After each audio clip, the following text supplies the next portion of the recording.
All right, everybody, time to get your boarding passes out. Today, we share culture and cuisine as we take you to a few parts and places around the world.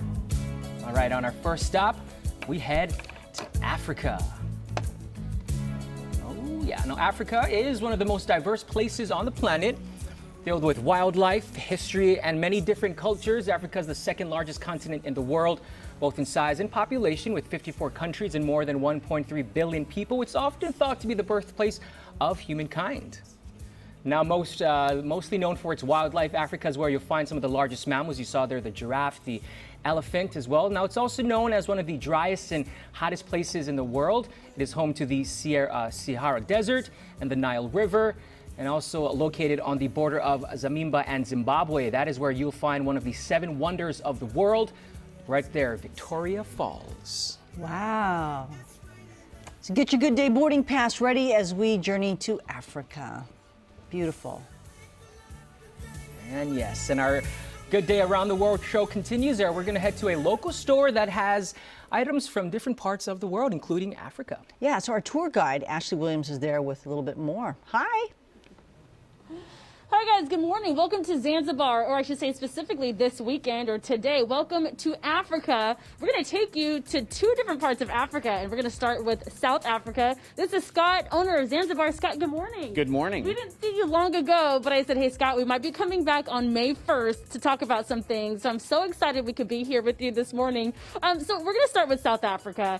You have traveled to South Africa, and you're a wealth of knowledge when it comes to all things from Africa. But let's start with what we are seeing here specific to that particular region.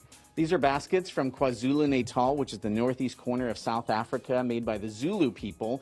These are mostly watertight baskets, like this would be a water transportation vessel. It actually is woven so tightly and with materials that are absorbent so it becomes waterproof.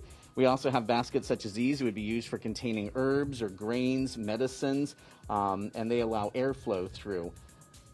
Yeah, and I want to talk about this little guy right here. Now, Tina and Jordan, if you have company, for example, and you might be having a few drinks and they are overstaying their welcome, generally we would say, I got to go to bed. Get out of here. I don't want you in my house anymore. But for the Zulu people, they don't do that. They don't ever want to say no.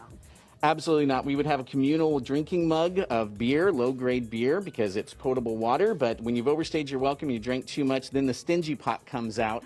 And that basically means that you've overstayed your welcome and it's time to go. I'm going to come to your house tomorrow and drink all of your drinks. I love that. It's like, hey, it's time to go. Just put that down and hopefully they get the memo.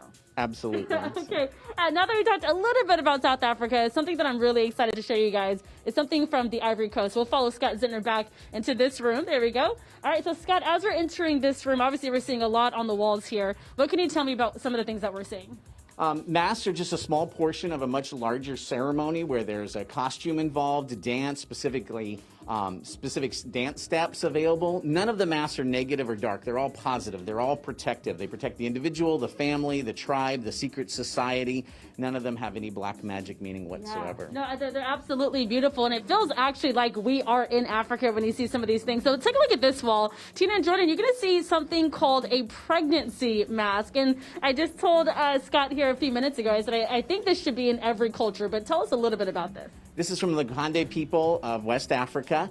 These people, when a boy becomes of age, now that could be 11 to 35, it depends on when the elders decide that they're capable of taking care of a family. They go into a secret camp for up to a year.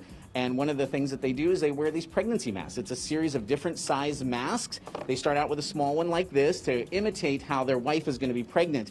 And as they progress over months of wearing this strap to their body, they would get larger and larger, and then they would put bags of 5-10 pounds of millet inside the stomach so that he has to do all the chores that his wife is going to do, fetching water, feeding the children and the animals. So it gives them an idea of exactly how their wife feels when they're doing some of those chores while carrying a child. Absolutely. My goodness. And again, just while we're here, just showing around just in general. Scott, I have not been to South Africa. Maybe people who are watching have not been.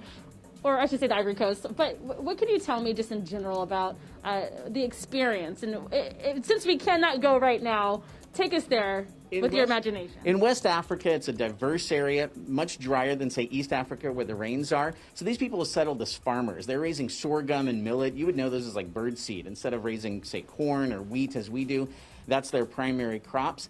Boys are responsible for watching so birds don't eat all of the crops. The masking traditions are usually planting or celebrating. Sometimes they're to set a new king or a new chieftain.